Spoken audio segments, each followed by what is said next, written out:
Welcome to Sponsored Post Podcast, behind the lens of how influential content is made. I am Justin Moore. I'm the founder and CEO of Trending Family, which is an influencer marketing agency that launches campaigns with family-friendly influencers. Today, I am so excited to be joined by Kelsey and Corbin of the Wander family. They have over 400,000 followers across platforms like YouTube and Instagram and live quite an adventurous life. For several years, they traveled the country in an RV with their young daughter, Juniper, and have recently traded in their RV keys for house keys and are settling down for a little while. They've also got another baby on the way. Welcome, Kelsey and Corbin. Hey, Justin. Thanks for having us. So wonderful to have you guys. So why don't we kick it off and talk a little bit about your background? How did you get together? How did you start doing YouTube? That kind of thing. So it kind of is all intertwined. So basically, Kelsey and I are high school sweethearts. We met when you were 14. Yes. I was 15. And then we kind of went off to college, went our separate ways for a little bit, and then got back together. I was planning to propose to Kelsey in Europe, and we were going to do this big Euro trip. And I wanted a way to be able to record the trip and record the proposal, but not have it be weird. So I was like, okay, let's start a YouTube channel on this trip. So that gives me an excuse to have a camera out the whole time. We had talked about starting a YouTube channel before this trip. We always wanted to do it. And I was like, oh, this is the perfect time. We'll be traveling and it gives me an excuse to have a camera. So that's kind of the very beginning of how it happened. Our first videos were that trip and me proposing. So that's kind of where the whole YouTube started. Yeah. And continuing on from that, we made videos documenting our engagement, planning our wedding, and it just kept growing from there.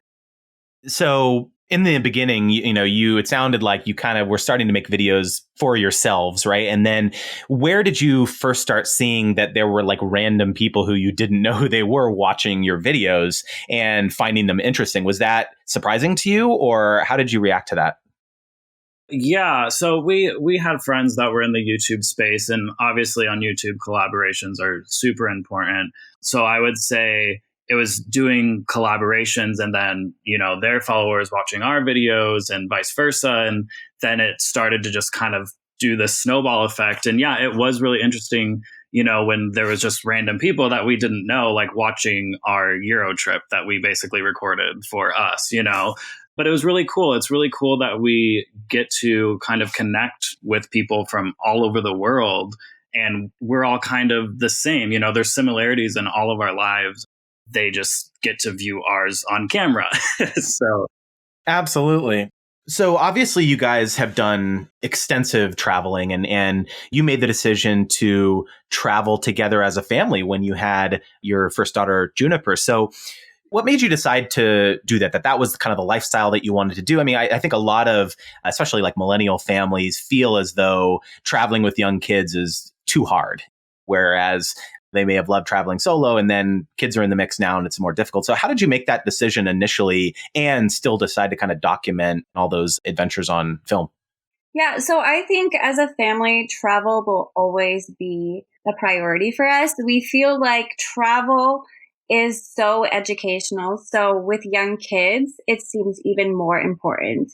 The more that we can expose our kids to different cultures, lifestyles, different sceneries, different climates, the more we feel like they're going to be well-rounded, accepting people. So yes, it is difficult. It's definitely not an easy situation to travel with young kids, but we feel like the difficulties and the challenges are so worth what our daughter is learning and experiencing and what we hope that our son will also experience. Yeah, and it's fun too. It's not just like educational and getting out there. It's just fun for all of us to be a family together, and overcome obstacles together and just figure out life on the road or wherever you are.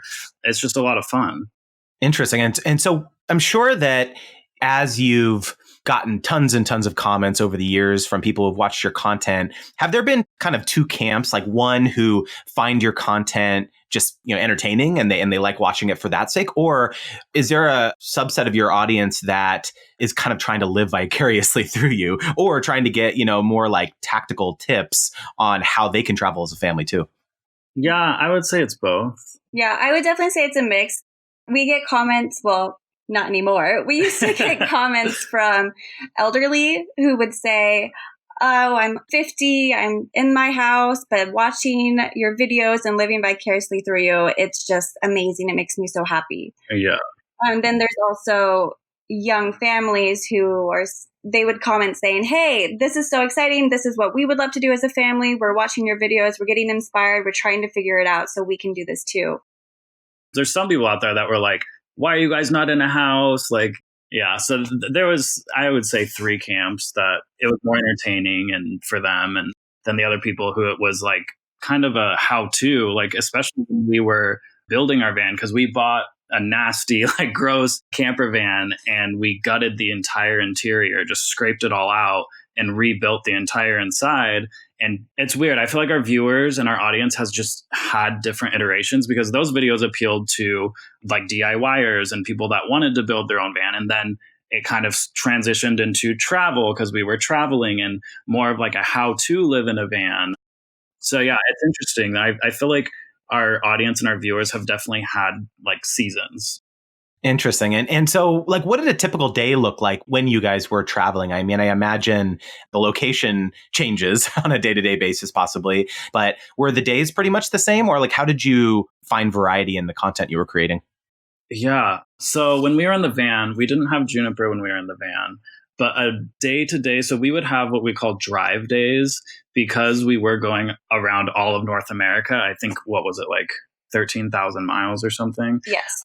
We wanted to do it in, I think it was 6 months. We had drive days where we would drive like 6 hours and then stay in a spot for like 2 to 3 nights and then go to the next place and drive for 6 to 8 hours. So I would say it got exhausting. At the beginning, it was really fun and exciting because you're going to these places. We started on the West Coast, so we're going to like Yellowstone and Glacier and up to Banff, which was awesome. But then in the middle of North America, there is just nothingness. I mean, it was great. We found like random, like really cool stuff, like up in the town was called Moose Jaw in Canada. Yeah. Or so, I don't know. There would just be random places and there was like a community event going on and we'd go and listen to live music and it was fun. I would recommend it to everyone, but it was exhausting. And kind of to find, like, differentiate our videos, we would sprinkle in there like how-tos. A lot of the videos that I feel like people really like to watch was like, how do we wash our clothes on the road? Like, find a place to park at night and sleep, you know? So, and then we'd sprinkle in like travel vlogs. Like we would show like the scenery and do like drone shots. So that's kind of how we broke up our content. Interesting. So did you notice spikes or drops in your engagement based on either the location that you were traveling to or these types of more how-to related content? A lot of YouTubers talk about this, how viewership is so subject to your seasons of your life, right? Whether pregnancy or, you know, buying a house or like all these different travel vlogs or something. Have you guys noticed that as well with your content? Definitely. So I would say, honestly, it does not matter where we are location wise, that people are actually more interested in our relationship, in our life as a family. When we were traveling in a van, we were expecting Juniper.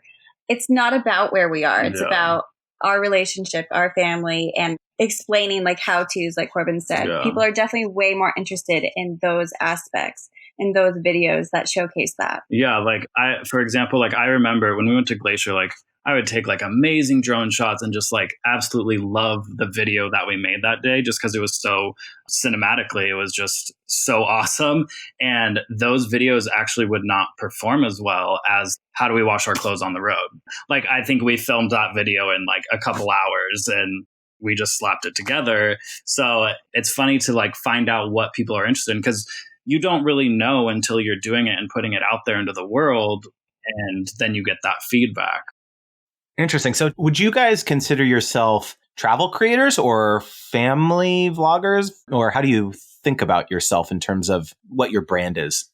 I think of us as family creators who love to travel, and we like to share how we travel with young kids. But I would not label us travel vloggers. Yeah. I would just say we have had different seasons. Like you said, like it started with the Euro trip, and then it went to van life. And then we had our first child. So it switched to family vlogs and birth. And then we went into the RV and switched back to travel. And now it's like buying our first house and doing the whole backyard gardening and stuff. So I would just say we're creators rather than like putting a label on it. We've done so many different things. And we love doing so many different things. Yeah. Like, I wouldn't want to be pigeonholed into just one thing. We like to create just a whole bunch of stuff, which I don't know if that's good or bad. It's fun, and that's what we like to do.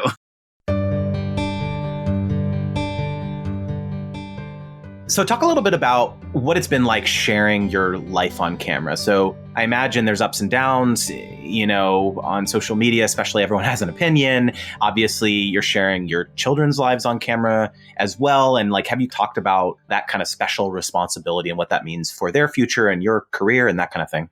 Yeah. So for us, especially when Juniper came into the picture, thinking about the responsibility of having her on camera has always been at the forefront of everything. We feel like we are more conservative than maybe other family channels out there. We've always been really, really conscious about what we're going to put out there. Will that be something she's upset about later when she's older? Yeah. I would say when it comes to our philosophy on what we share and what we don't share, family is always first and the family's well-being rather than the trends and the views. Like, all of that is way down on the line for us. I think that did kind of tend us to be more conservative with what we shared because we were always thinking, okay, is 5-year-old Juniper going to want this shared? Is 13-year-old Juniper going to want this shared? So when I was editing the videos, that was always my filter of like, obviously I'm making assumptions for her because she can't tell me, but as her parent, I'm just trying to make the best decisions possible. And it all ran through that filter. We never tried to share her negative moments or tantrums or anything that was going to embarrass her later on. We always just put her in a good light and just shared her best moments like anyone else would. I wouldn't want a video up there of me like having a tantrum when I'm 5 years old and then someone can bring it up and be like, hey, look at Corbin. All of that went through a filter, and that's what I think made us more conservative on what we shared regarding our child, and the fact that it's always family first and it's always our well-being first, and then comes the trends and the views and whatnot.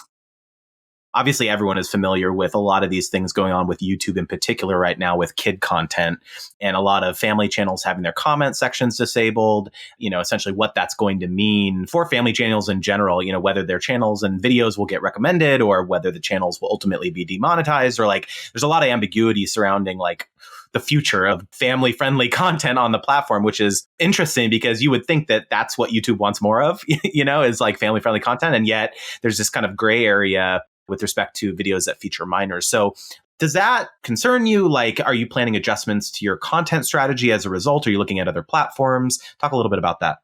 Yeah. So first off, the whole decision with what I have understood that's come out from the YouTube FTC COPA regulations, we think it's great because, like I said, our philosophy is always the kids and the family first.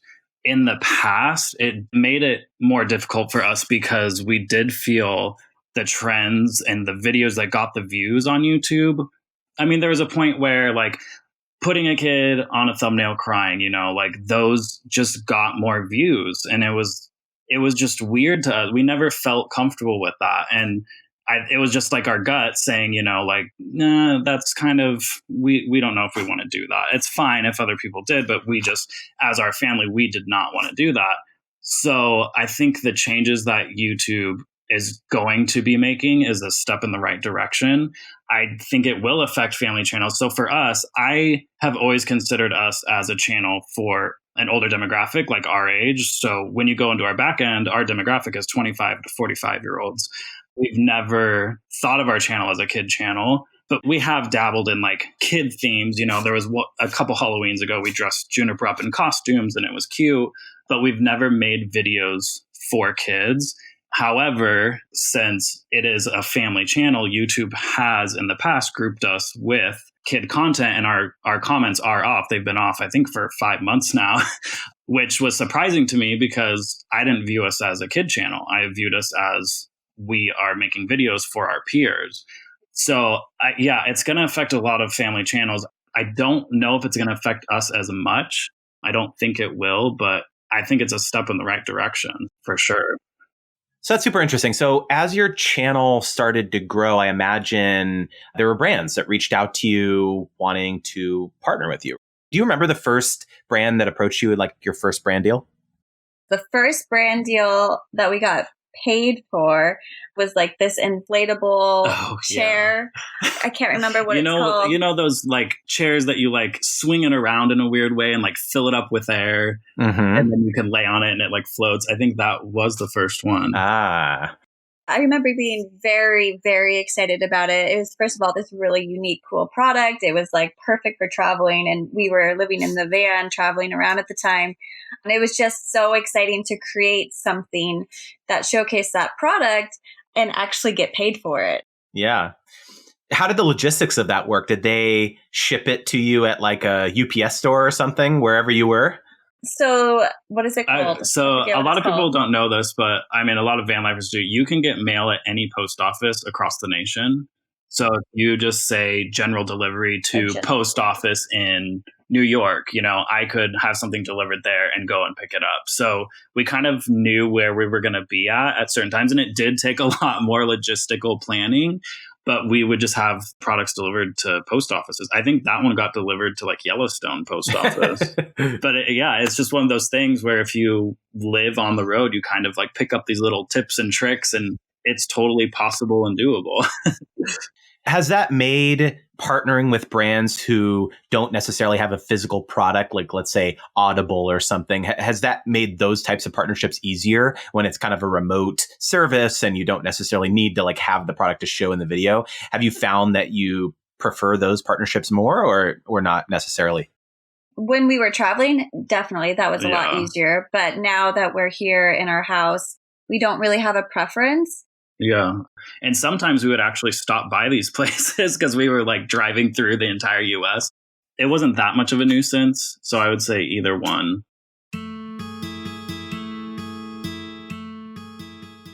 So talk a little bit about how do you demonstrate to a brand that your channel is right for them? I imagine at this point, you guys have a large social media following. You're getting, requests very regularly to partner with brands. What is your criteria to decide whether you want to move forward with a brand and whether you think it'll be right to recommend to your audience? So when we're looking at potential brand partnerships, we've been very fortunate. They've mostly come to us and we've been able to start that conversation. We do reach out to brands and try to start that conversation as well.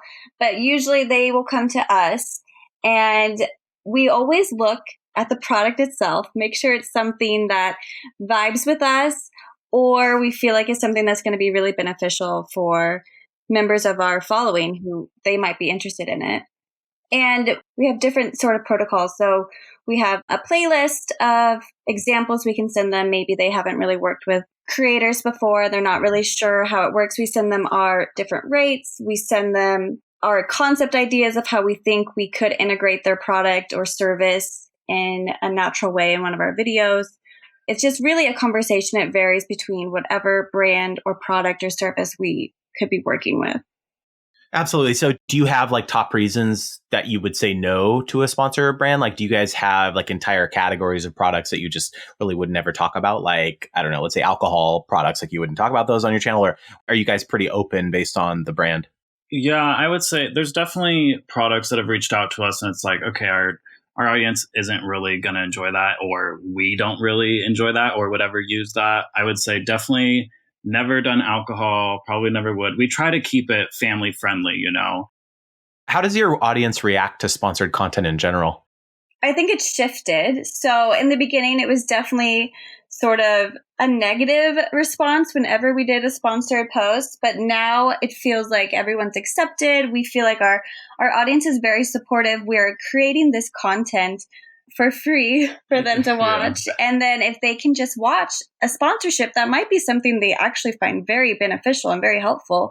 That's a great way for them to support us in return. I think they mostly understand now that, I can sit through this 1 minute little segment of the vlog, and this is actually really, really, really helping and supporting these creators. That's basically how we make a living. And they don't have to do anything. They just have to sit there and watch it. And if they're interested in it, and then cool. Usually we give them a discount too if they want it. So yeah, like Kelsey said, it's definitely the attitude towards sponsored content has definitely shifted, and it's kind of just understood that this is part of YouTube. Yeah, I think you're right. I think even a couple of years ago, I think there was still a lot of viewers who really still may not have understood that you can make significant money, making content online. And I think people get it now. Like an influencer, I think, has entered into the cultural zeitgeist sufficiently enough that people kind of get it now. And so, especially with the proliferation of like Patreon and other kind of fan funded models, like there's more of a appetite, I think, for people to support the content that they enjoy. Yeah, and I would honestly say that our business model as creators is different, I think, from a lot of other creators. That's we true. actually rely more on brands and sponsorships for our income versus following the trends and creating content that's going to get views. So I feel like by doing more sponsorships and working with brands more frequently, we can stay more authentic to ourselves and create content that we're interested in and hopefully our followers are interested in. Yeah, and the sponsored content that we do make, we try to make it very high production quality. We've done a sponsorship, I think one of them was for Canon, which is a camera company. We did their integration and then they just loved our footage so much. They're like, hey, can we use this footage in our stuff? And one of the things I really strive for is to do really high quality sponsorships. That way, if that company ever just wants the footage, and they might remember us because they'll be like, oh, that couple, that they shot it really well. It might not get millions of views like other creators, but it looks really good on screen. So do you have a preference of how you like to work best with brands? Obviously, the larger brands will have agencies who will reach out on their behalf, or some brands directly will reach out on the brand team, or smaller brands will handle it themselves. There's also like YouTube networks and other influencer agencies like Trending Family. There's a lot of people kind of involved in this space right now, as you know. Can you share any kind of like best practices or lessons learned of working with some of these different players over the years? Yeah, I would say there's definitely benefits to all the different ways to work with the brand, obviously. I mean, Trending Families was amazing. If it's a good agency, then it's amazing. And Trending Family is. Well, thank you. It felt like you guys actually care about the creators. You didn't care about just landing a deal and sending it to an influencer. You guys cared about how the creators were being treated. Is everyone getting a fair deal in this? So in that aspect, an agency is really great. But of course, there are agencies we've worked with where really they don't care about the creator. They only care about the brand, and contracts are written in a very aggressive way that really don't protect creators, and we have to negotiate all of that. So those are difficult agencies to work with. Yeah. So it depends on the agency. And then it's also nice to just work with the brand directly because you form that relationship, and it's easier because you're not having to play this telephone game where it's like, okay, talking to this person, that person's talking to that person, then things can get lost. So there's benefits to all three, and it just depends. Do you find that when you work with certain entities, let's say brands directly, especially brands that may not have a ton of experience with influencer marketing, that there's education needed? Because I've heard this feedback from other creators, like brands who don't have a ton of experience with influencer marketing will want the key messaging to be very scripted and feel like an ad, right? And do you find, you needing to give that education to the brand is cumbersome, or you think it can work? I think it definitely adds additional work. I think it can still be beneficial, and something that we've definitely done in the past. It's not something we necessarily mind as long as we feel like our input is being received and it's open for a conversation and communication. Mm-hmm. It's hard to work with brands who feel like they know exactly what they want, but doesn't translate very well to then the social media platform or to the content. And that can be a very frustrating situation. Mm-hmm. But we try to tell brands, if they're new to working in digital advertising or influencer advertising, that a simple message that can then be applied to the creators in an authentic way is always the best way to go about it versus the scripts and a million talking points. Another one of my pet peeves, I think, would be just brands knowing the value of social media marketing. So there's some brands that will come to us and they'll want an integration and they want to pay a certain amount. And if it doesn't go exactly how they want, then you can just tell they're not happy with the whole integration. And I always have to remind them, well, it's not just about, okay, getting 20,000 views in the first day. It's social media integration is so much more. It's a real person telling your real customers, hey, we like this product. And also the video is going to be up there for who knows how long, because we've had videos that it'll get maybe 10,000 views the first couple days. And then I'll look back on it like a year later and it'll have sometimes 1 million views, and so you never know like how much exposure your integration is going to get. So it's kind of just having to remind brands, hey, like, yeah, this is going up, but it's not a TV commercial. You're not seeing it for 30 seconds and then never seeing it again. It's going to be up online for potentially ever. And you're really getting a lot of exposure out of it. It's not just the click-through rate on your link. It's maybe someone saw it and then didn't click that link, but a couple days later, oh, what did Corbin Kelsey say about this certain product? Let me Google search it and go to their website. So it's explaining to them that there's a lot more benefit to social media marketing than they might know. I've heard it described as like a halo effect, right? Like how many times are you, let's say, watching something on your phone and then someone talks about something interesting and then you go to your laptop or something and open up a new browser window and type in the name of the brand or something. You're not necessarily clicking the tracking link that the influencer has in the description box of the video. In addition to that piece of advice, is there other kind of like key pieces of advice, best practices that you would tell a brand who was wanting to work with influencers? So no scripted talking points. That's a no. Is there anything else that comes to mind? For me, just trust the creative creator that we are going to make the best quality content possible. So there's some brands that will like want everything a specific way, even the like photo. And it's like, we've been doing this. We are the creators. Like, let us create and make it so that it will be the best piece of content for our audience, rather than, like you said, having a script and a very staged photo and whatnot. Is there a brand deal that comes to mind that didn't go so well? And why was that?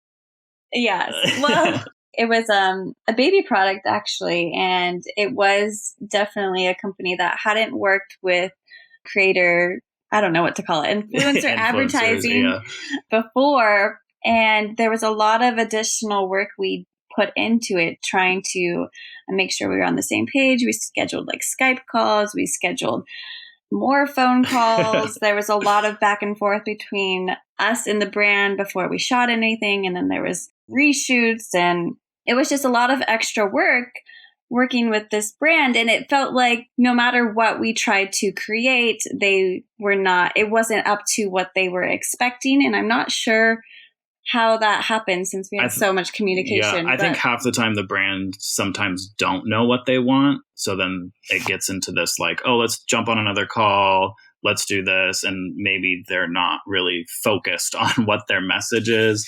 But that one, they just didn't have a lot of experience with social media marketing. It seemed like it was like one of their first campaigns. So the issue is like, if it's the brand's first social media marketing like experience, that's fine as long as we work together. But some brands are like, no, like we know what's best. We're going to do it this way. And it's like, okay, like you're not going to really get what you want out of it then, because we've been doing it and we've been working with brands. But, you just kind of try to work together and power through it and try to make it so that everyone's as happy as possible in the end. Like, how do you have that conversation with a brand about needing to necessarily let go of control in certain, because I think at the end of the day, that's what it comes down to, right? They have a certain aesthetic for how they're marketing, how their website looks, how their marketing looks, and influencer marketing is kind of buzzy and, wanting to work with digital creators is something they think they need to be doing. And yet at the same time, there's this whole other set of dynamics that exists when you kind of relinquish control over to someone else who's creating the asset, that at the end of the day, there's a certain amount of control you don't have, right? And so how do you, other than saying like, trust me, I'm the expert, I know what my audience wants, is there anything else that you can do to have those tough conversations? I think we like to send over examples of work that we've done in the past to kind of show, hey, yes, we can showcase this product, this service, but we can also make it in a way that fits our personal brand and that's going to flow better with our audience. So if we can send over examples, whether it's like photos from Instagram or stories or integrations or dedicated videos, that usually tends to put people at ease. Yeah. They can see how that does make sense for us to go that route. Yeah. And I would say a lot of the time it's a hybrid. So we're like both doing what we think is best, and that helps a lot. So for example, like on Instagram, if it's a sponsored post, instead of maybe doing just one photo that they want, which is just a photo we know wouldn't perform well on our accounts, then we will do a slider, and the first photo will be one that is more in brand with our social media accounts. And then the next photo is the one that they want. So I would say just working together and coming up with a hybrid of what will work for both of us is usually what ends up happening. Super fascinating. So as we're kind of looking at the next chapter for you guys, are you trying to think strategically about this next chapter of your life in terms of both content and brand partnerships? I feel like we're still getting settled into our house. And right now, a lot of our energy is focusing on baby Tabor. So that's been a huge thing. I've been working on my media company, which is just like totally outside of YouTube, is just doing, more traditional content production for businesses. Interestingly, so talk a little bit more about your media company. So I think that this is a common thread that we're definitely hearing with a lot of digital creators, like understanding that multiple sources of income and utilizing the skills and the knowledge that you've gained being a digital creator, building a following. That is kind of like the ultimate credibility when you go out and start working for other businesses. How did you make that decision to kind of branch out? Yeah, so I think moving to Boise actually just made me see like local businesses here, they want to be doing that. They just don't know how to do it and don't have the content to post. So it gave me the idea, hey, like I'm definitely more of a behind the scenes, behind the camera type of person. I think Kelsey is too, which is interesting. I know. But I just love taking photos and videos. So the next natural step was, okay, well, why don't I just produce content for these companies? I've been doing it for 4 years now just for ourselves. And why not reach out and make these community partnerships and just help businesses thrive and survive in this social media world that we're in now? And I know it's such a huge demand that it would be a great idea. Absolutely. Well, congratulations to you both. And I know your lives are going to change very quickly. I remember someone telling me that when you have your second kid, it's not a doubling of work. It's like a quadrupling. Oh, great. My wife, April, and I definitely found that to be true. Not to scare you or anything, but yeah, I think your next adventure awaits. Yeah, Yes. no, it'll definitely be fun. We're both really excited and we can't wait for Tabor to be here. Yeah. Well, thank you so much to both of you for joining me today. So how can people find you? What are your handles or your channel URLs? Yeah, so we actually just recently changed our YouTube channel name, but it's now Kelsey and Corbin on YouTube. It's Corbin Adam Scott on Instagram. It's Kelsey Emily Scott on Instagram. There you go. And then Twitter, it's more just if you just Google our names, Kelsey and Corbin, and that's how you'll find us. Fantastic. Well, thank you again. You've just listened to the Sponsored Post podcast with your host, Justin Moore. You can subscribe to hear more great interviews and episodes via Apple and Google Podcasts, Stitcher, or wherever you get your podcasts. For more information on Trending Family, you can visit www.trendingfamily.com. See you next time.